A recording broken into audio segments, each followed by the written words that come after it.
Thank you. Mulțumesc. I want to add my thank you to Victor and Trey for publishing it in Romanian. Aș vrea să-i mulțumesc lui Victor și editurii Trei. Aș vrea să-i mulțumesc lui Victor și editurii Trei. When I first wrote the book, I was hoping that someone besides my mother would buy it. Când am scris cartea, speram că să o cumpere și altcineva în afară de mama.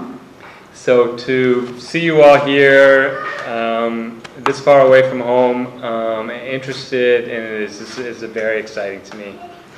Voi înțelegeți sau aveți nevoie de traducere? Pare că râdeți la el și atunci aș vrea să știu dacă să vorbesc.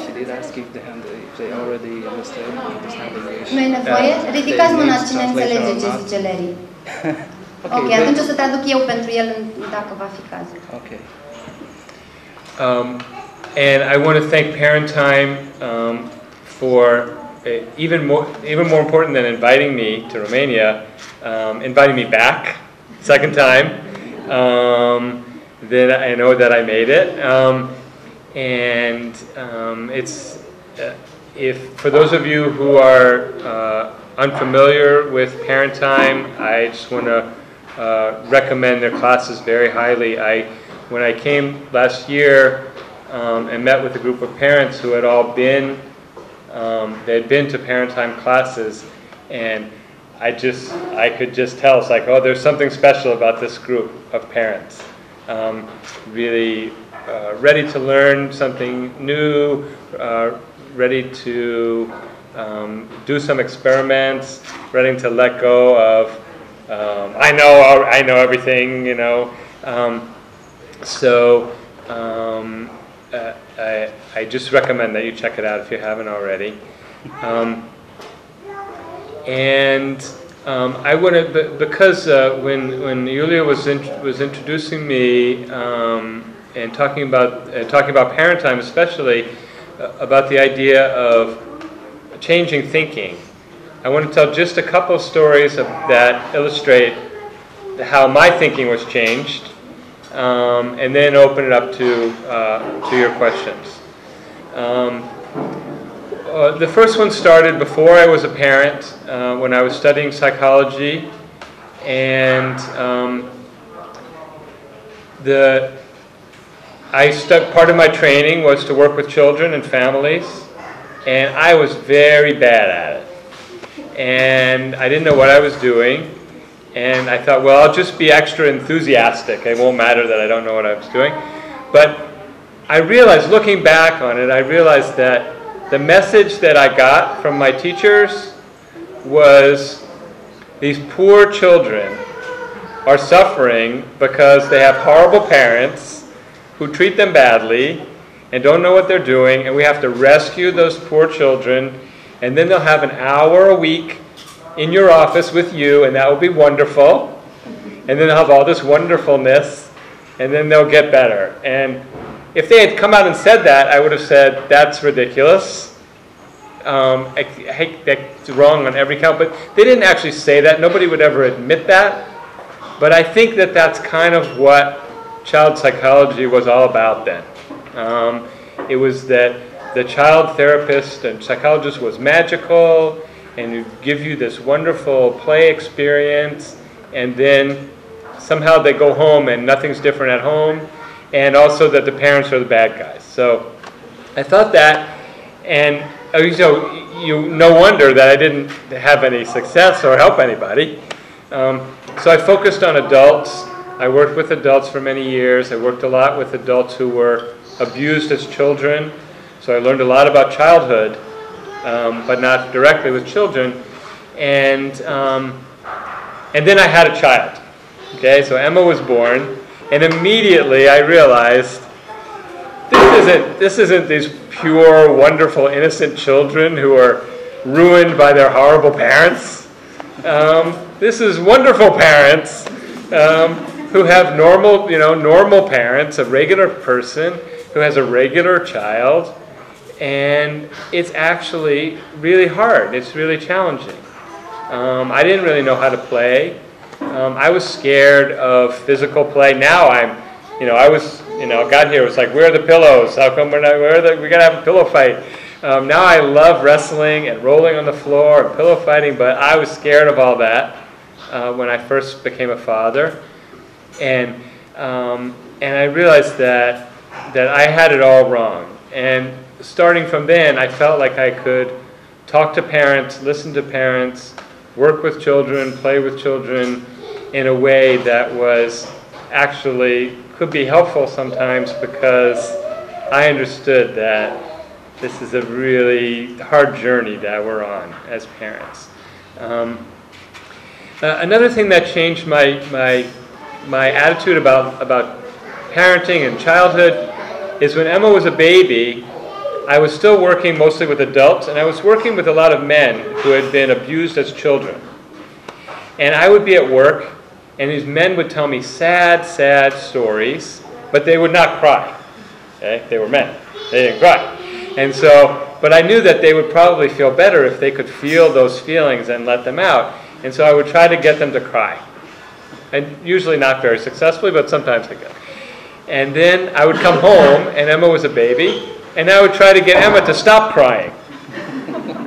And I realized, wait a minute, there's something wrong here. It's like I'm trying to get these people to cry so they can let their feelings out and feel healthier, feel lighter because their feelings are out.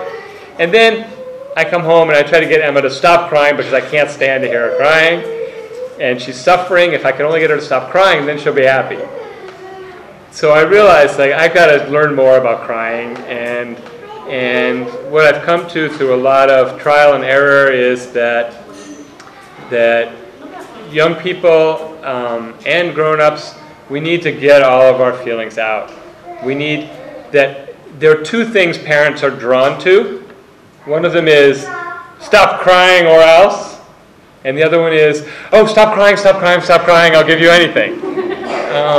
Those seem like opposites, but they would have something in common, which is, I can't bear it for you to be sad.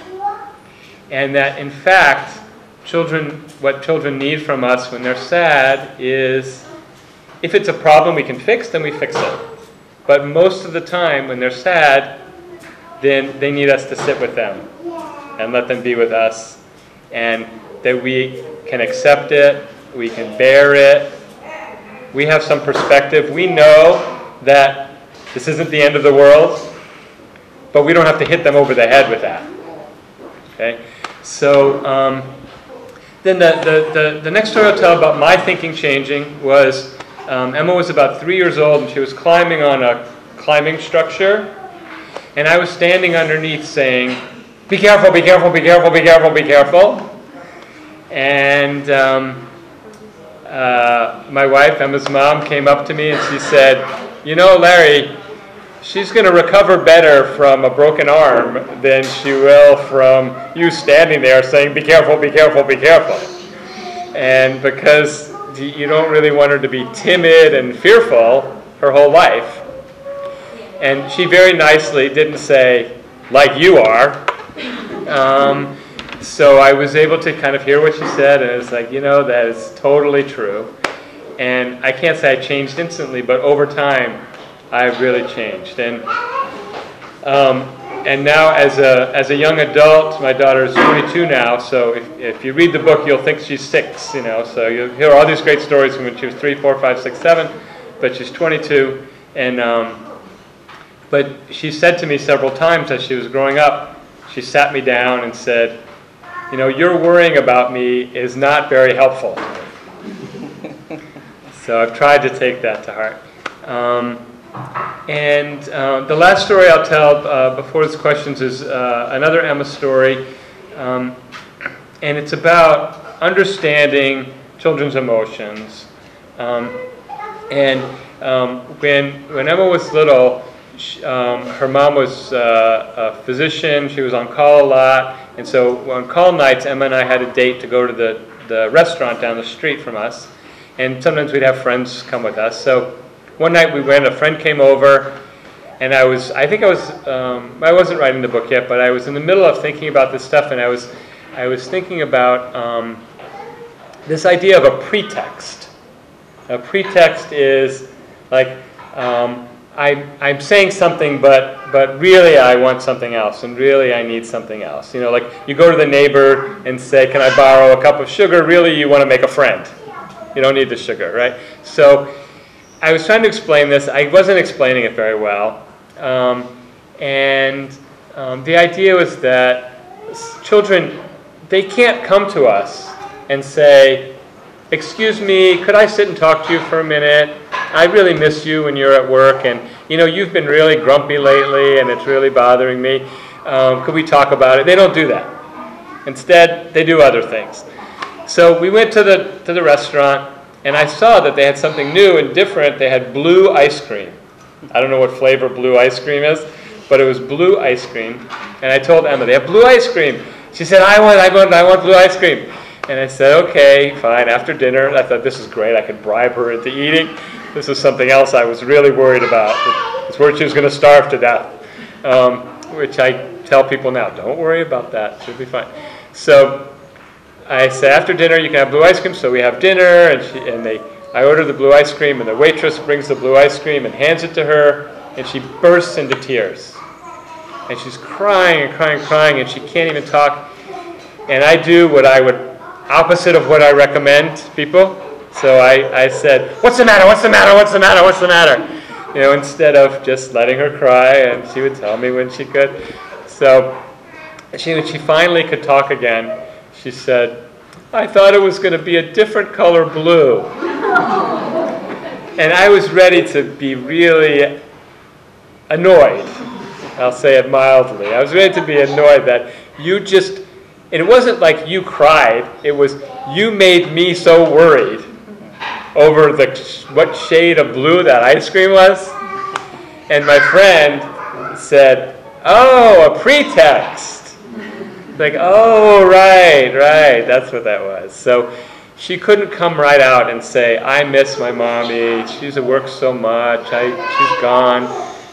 That's my assumption, is what those tears were really about. You know, I don't think children really cry about the shade of ice cream, but when they're crying about something. And if we tell them, what are you crying about that for? That's nothing. What they hear is, what are you crying about missing your mommy for? You know, even though that was hidden. So I love to tell that pretext story. And then I was at a meeting. I was at a meeting of La Leche League. They have La Leche League here? Very good. And I was at a meeting of a La Leche League group. And I told this story about the pretext and the ice cream. And this one mother said, I think I have a pretext story. I'm not sure. She said her boys were fighting. Her sons were arguing. And one came running into the room, the kitchen where she was, and said, my brother stole my imaginary gun. So she didn't let them play with toy guns, so they went like this. That's how they play guns. He stole my imaginary gun. And before she could think about it, she yells to the other son, give him back his imaginary gun.